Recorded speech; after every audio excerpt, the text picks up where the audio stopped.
Someone asked me yesterday how I don't give in to despair and hopelessness in light of the absolutely horrendous state of the world. Which I think is a fair question, given we live in a world ruled by a handful of cruel, power-hungry rich people who actively deny us housing, food, healthcare, education, etc. But here's the thing. Their way, the way our world works, is woefully unnatural. Humans are a communal species.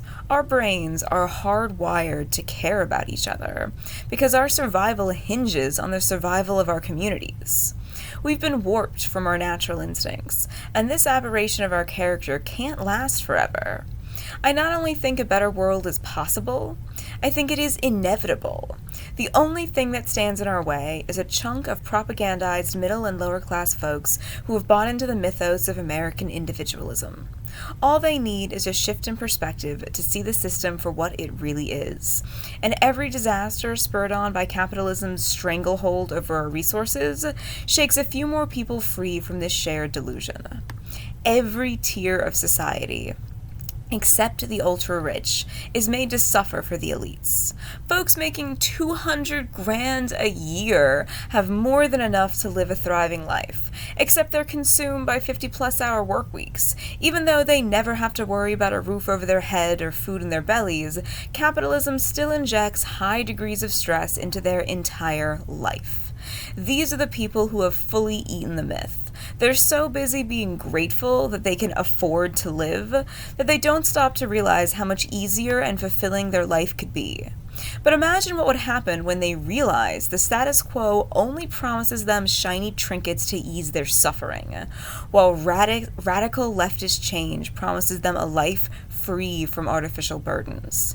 The poor, especially Black and Indigenous folks on whose back our entire hierarchical system is predicated, already know the myth is bullshit.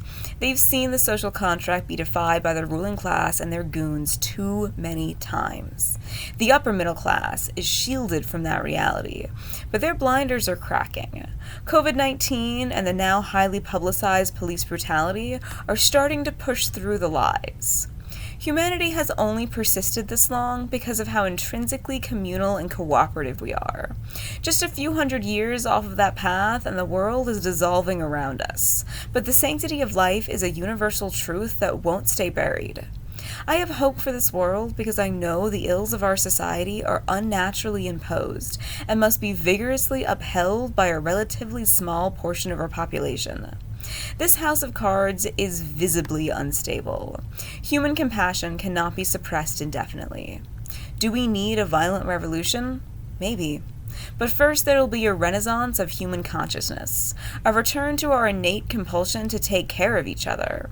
That is the natural order of the world, and it is inevitable that we reinstate what it means to be human, what it means to be alive. So don't lose hope. Don't let despair consume you. There are more people today that see the writing on the walls than even 20 years ago.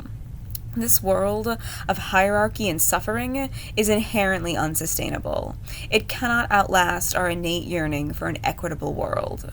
The material resources to create an equitable utopia exist already. We only need a shift in perspective, and that shift is already happening. Each new generation of kids believes the lies less and less. Now is not the time to crumble and give up. Now is the time to rise and fight. This is our world, and we're taking it back.